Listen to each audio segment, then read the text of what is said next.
Roughly 6,000 people represent the United States in nearly every country all around the world.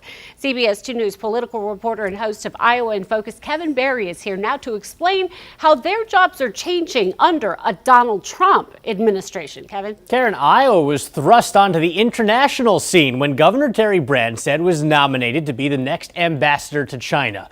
One former U.S. ambassador at the University of Iowa say that figures like Governor Branstad can have a big impact abroad.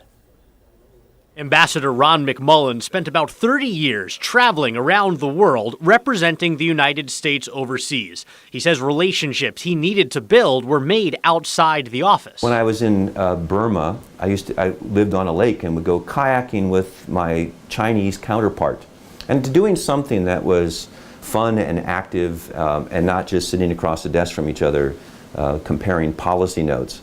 Help develop those relationships. So when something does go wrong, you could pick up the phone or go over and see someone, and they would respond to you as an individual, not just the representative of your country. He says Governor Branstad's appointment to be the U.S. ambassador to China can be shaped by the governor's personal relationship with the Chinese president. Well, it's unbelievable when the president of the biggest country in the world calls you an old friend. Right. And we have a relationship that goes back, since 1985, 30 years. 2017 is bringing challenges to some of McMullen's former peers they've never seen before.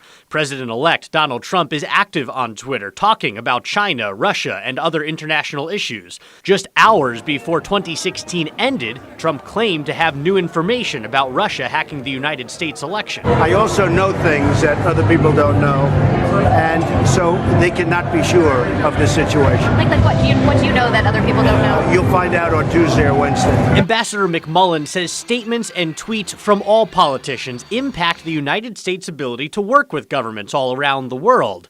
He says the U.S. has what he calls soft power when officials work with the United States because they like American culture or back its policies. Off-the-cuff comments can hurt that soft power, and McMullen says it falls on diplomats to build it back up again.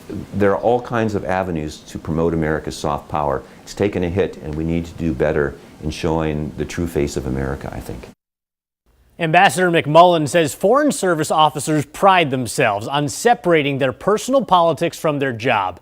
But he says there's so much uncertainty heading into this Trump administration that he expects there to be more resignations than normal based on policy in the coming months. Kevin Barry, CBS 2 News, 10